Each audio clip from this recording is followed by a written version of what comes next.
L'adversaire, c'était en Thaïlande cet été sur TV7 avec un match nul à la fin après un combat très intense. Le Thaïlandais avait été compté 2 fois au premier round. Fabio Pinca n'a pas réussi à finir le combat. Fabio Pinca a ensuite été compté au 3e round sur une droite au menton et les deux hommes, Jean-Paul, ont fini sur un match nul. Ouais, ce qui était déjà un exploit devant la TV7 en Thaïlande. C'est carrément la télé qui produit les plus grands matchs. C'est les championnats du monde. Quand on est une star de TV7, on est virtuellement un champion du monde en Thaïlande. Le titre mondial des 63 kilos est en jeu ce soir.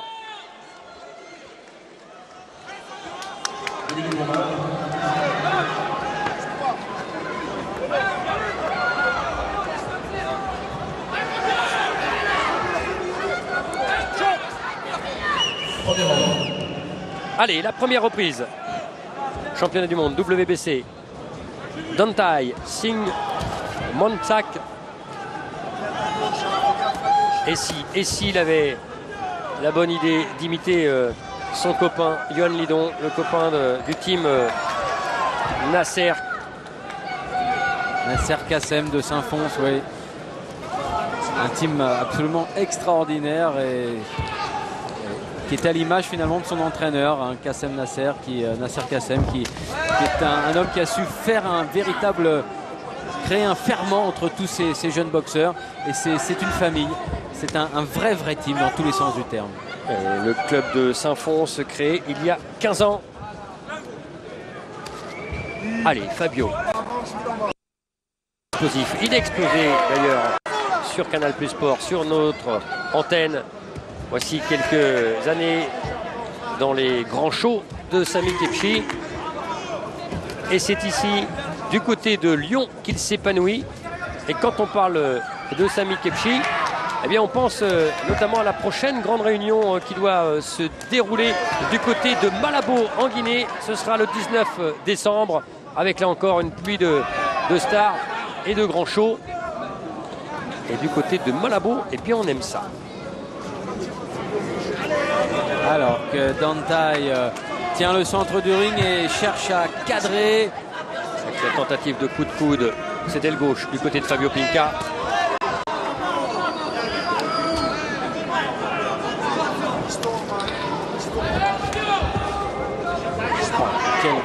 On le sent là, le crochet du gauche là qui touche, mais il a une mâchoire d'acier, ce Dantai.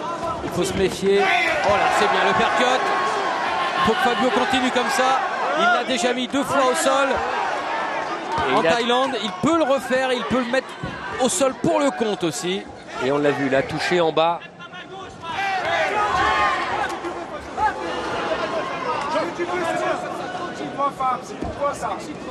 Quand on parle de power, d'explosivité sur le ring, il y en a.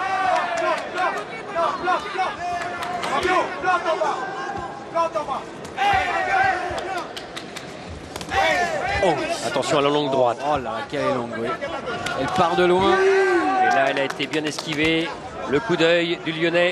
Et puis la souplesse du buste, c'est assez unique chez Fabio qui arrive à faire des retraits de buste tout en souplesse. Là.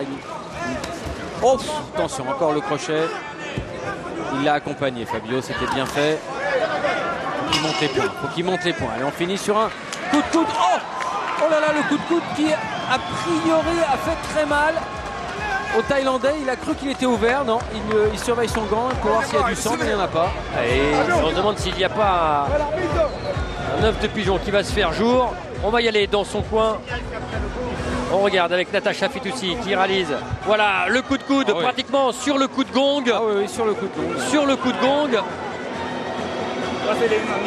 C'est bien dommage que ce soit arrivé sur le coup de gong et pas une vingtaine de secondes avant.